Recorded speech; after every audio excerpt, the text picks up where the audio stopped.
So as I continue my struggle in trying to get an 8-bit BP6 motherboard fixed up, I figure now's a good time to go into some depth of the struggles a largemouth bass had using a computer at all. A lot of people might not know this, but Bass Use a Computer was a spiritual successor to a video made 1 month prior called Mighty Bubble Wrap.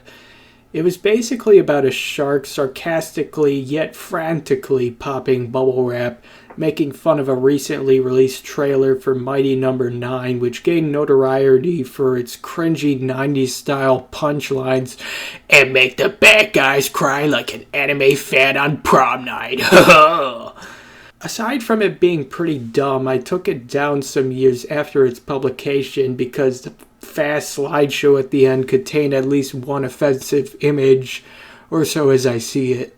I got the bass plush before the shark one and did flatter the idea of making videos of either one before, but was also reluctant to do so because I assumed I would become associated with Super Mario Logan somehow, simply because I was doing very annoying and aggravating things with plushies just like him.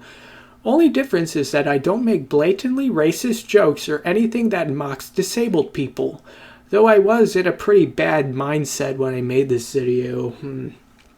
Let's just say I was buying into the popular Gamergate narrative for a while, and it took me several years to wriggle out of that and really understand the perspective of those who have been strawmanned like hell.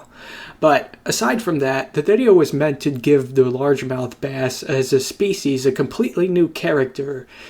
I wanted to see others develop some new respect for this fish because it really is a cute little thing. I was frustrated with how there was practically no thinking outside of the box when it came to fish.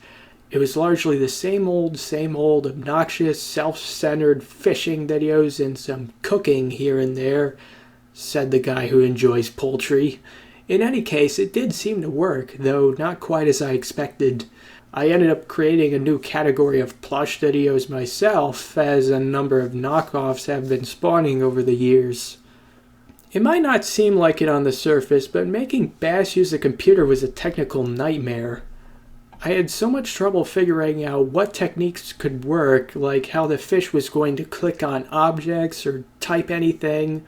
All I really knew is that I wanted him to type up a Word document ranting about idiotic and oblivious fishermen that only saw him as a sporting object or something, and that it would end in a blue screen of death. Initially, this corner of the basement was set up with an old HD TV which an Xbox One was connected to. Of course, my interest in gaming had been declining as a whole, let alone consoles. I wasn't doing any console gaming in 2016. The Xbox belonged to what I'd say was a temporary stepfamily, but others say wasn't. I've explained this in some places before, but I figure I should give you the whole story. My mom's boyfriend has a few kids who used to only visit here on occasions for a while, and I did a number of favors for them before, maybe making them some food in the midst of their gaming. But the year before this video was recorded, they ran into quite a significant bit of turbulence. Their mom died, and so they had to move in here.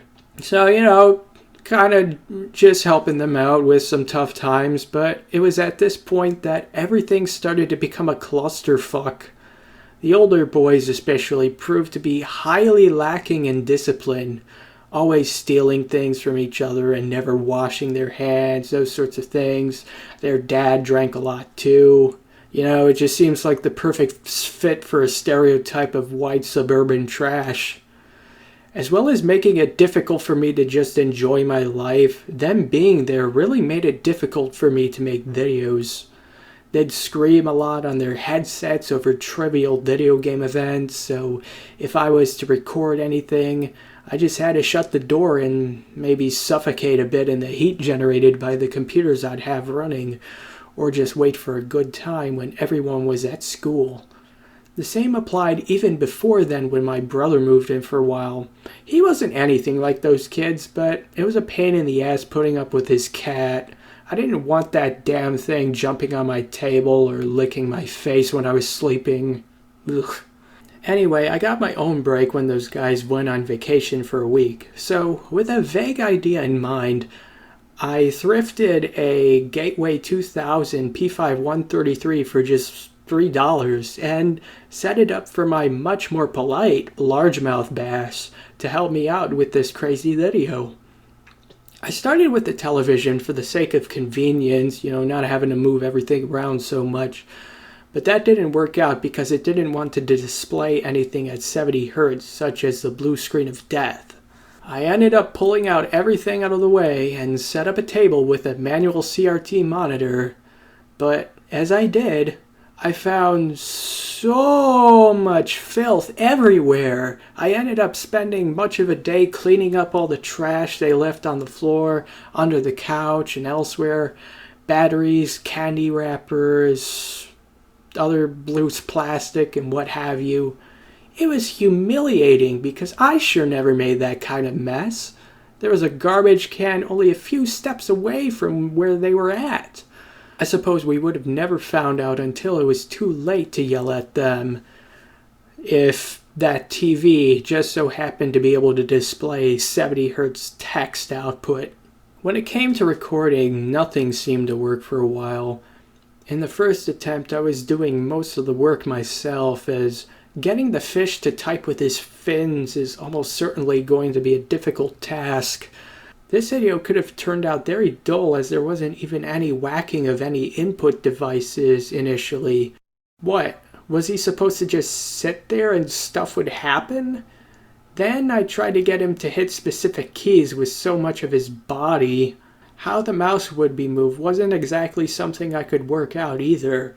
Try using a mouse with your chin and clicking hyperlinks with it. Then see a chiropractor.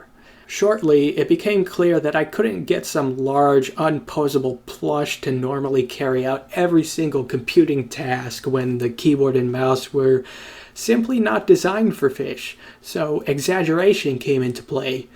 Early enough, I figured the Word document would be created in the same way as how that intro to the Gmod Idiot Box 9 played out. When I retried filming with the new setup, I was able to think a lot more about how my surroundings could be exploited to help advance the video's production. With this computer having an AT power supply, I could give the impression that this fish turned on the computer himself by turning on the surge protector it's connected to with my toe. One of my biggest concerns with filming a CRT monitor was the glare. It was kind of inevitable that someone would be able to see me in the reflection, negating illusions whenever the screen displayed a black background. There was also the issue of all this other junk which took up much of the floor over here. I didn't want anyone to assume that I owned an Xbox One or that I was an Xbox gamer, but most everything was left in the shots because I didn't want to make anything crumble. Consequently, I had very little room to work with. You may have noticed that the fish was supposed to log into his own user profile with a standard wallpaper and color scheme, but I ended up scrapping that idea after one particular take. I'll tell you about it. I basically just dropped his whole body on the keyboard, and he must have hit the escape key, giving the equivalent effect of clicking cancel at the Windows 95 logon dialog. For those who don't know, logons are not mandatory on Windows 9X and don't have any serious security functions. They're just for loading user profiles and connecting to network resources if you have some setup for any account. So I was holding back laughter when this happened, and I immediately took that as my answer to the whole logon issue. As for moving the mouse around, cellophane tape works really well for these kinds of plushes because their fins have absolutely no stuffing in them. I don't know if it was supposed to make the fins move around more easily or just a case of cheaping out on manufacturing, but it was very beneficial in this way. Still, it was kind of tough to make sure the mouse ball was making contact with the table surface at all times. For presenting tasks that require greater precision, I ended up recording separate takes at angles where the fish was not visible at all, opting to use my own hands while staying out of the field of view to do something like open a program. This technique is most prevalent with the ski-free footage, as I basically recorded one long take of me playing the game without any idea what I was doing, and spliced parts of another take of the fish moving the mouse around in between key points. The flimsiness of this plush works to our advantage here, as with some tweaking, I can get him perfectly postured in the frame, sitting down and looking at the screen. Then it's just a matter of tugging both tails of the mouse back and forth, not too hard or the fish will fall over, or the tape will rip, I guess. So at this point a variety of ideas brewed up as I tried to get a feel for what all I could pull off here. The email came up later, sometime after I was in the midst of recording the essential, infamous word scene, but this whole thing got so chaotic that I knocked a fluorescent light bulb out of place. I interrupted filming to try to get this thing back in place, only to fumble it so badly that it shattered on the ground. I didn't know this until it was too late, but the thing with these bulbs is that you're not supposed to vacuum them out of the way.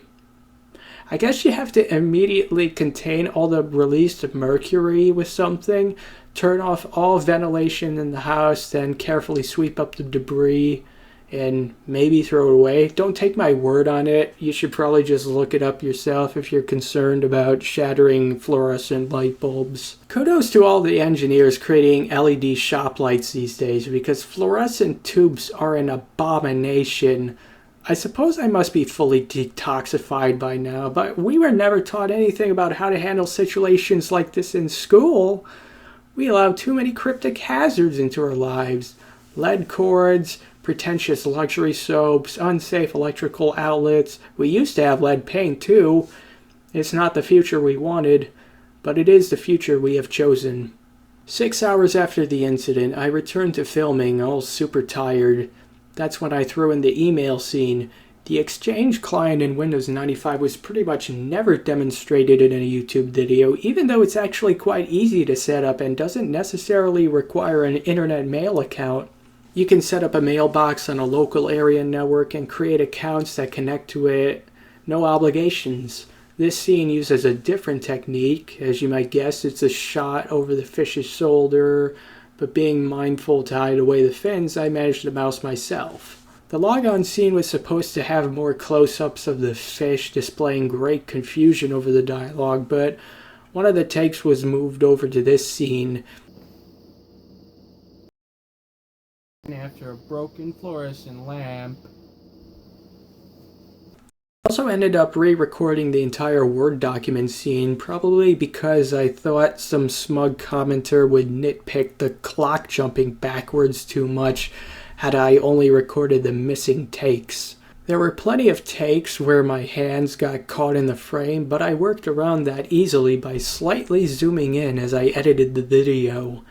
I do have a pretty strong knack for editing, which I've secretly developed over the course of 4 years on another channel that I've since done away with.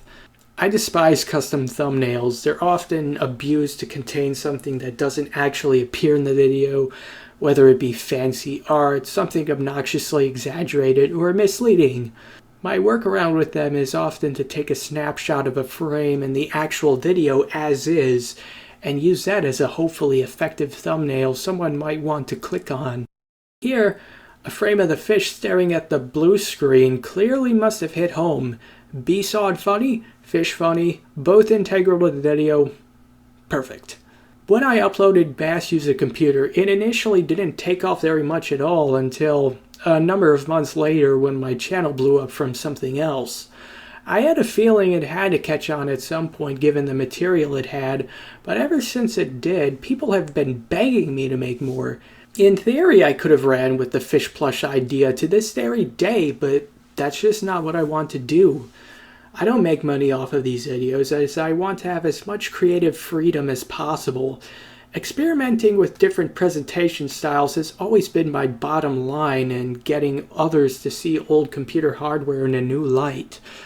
I have made a sequel called Bass Land Party, as well as a prequel involving a shark installing Red Hat Linux over Windows 98. The latter ended up killing off my interest in making fish plush videos because it was just more the same, no real technical advancements in the formula.